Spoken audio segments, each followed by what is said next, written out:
To a milestone in D.C. I'm Siera Santos. We'll have all that and more on Quick Pitch, presented by DraftKings Sportsbook. Mookie Betts showed up to BP at the All-Star game in a shirt that read, "We need more black people at the stadium."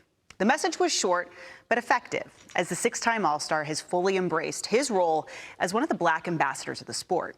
In honor of the trailblazer who paved the way, the Dodgers and Royals honor the Negro Leagues and Jackie Robinson's debut 75 years ago by wearing the 1945 Kansas City Monarchs home uniform and the 1955 Brooklyn Dodgers away uniforms, with all the game-used jerseys, hats, batting helmets, and bases being auctioned off to benefit the Negro Leagues Baseball Museum. And the Blue Crew MVP was the one who got things started off right.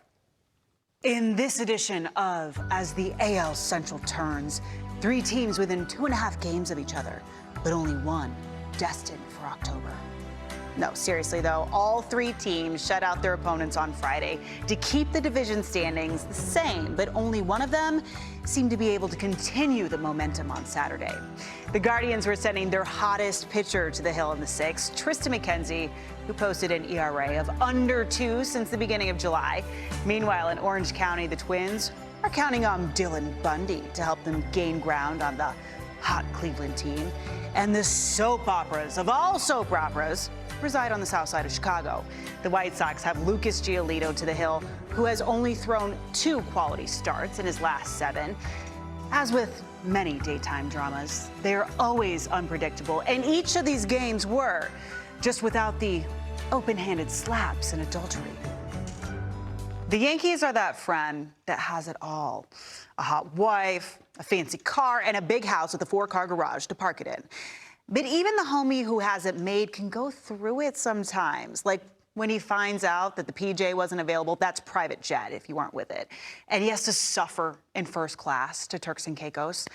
The Bombers have dropped 9 of their last 11 games, which almost feels like a minor inconvenience, given that they still had a 10-game lead in the AL East. On Saturday, the Yanks brought out their newest toy, Frankie Montas, to make his second start, but it's their shortstop that stole the show. This was one of the gems from Saturday. Here are the rest of your Capital One Premier Plays. We run it back to our very own 1-5. It's kind of fitting we call this segment Run It Back, because Kevin Millar ran back his home run with the St. Paul Saints in 2017 for like 3 months on IT. Well, 5 years later, the Saints honored Uncle Kevin by retiring his number, and the intentional talk host also threw out the first pitch. All jokes aside, congrats, Kevin. Well deserved. That's all for this edition of QP. I'm Siera Santos. Until next time, take it easy. Nos vemos.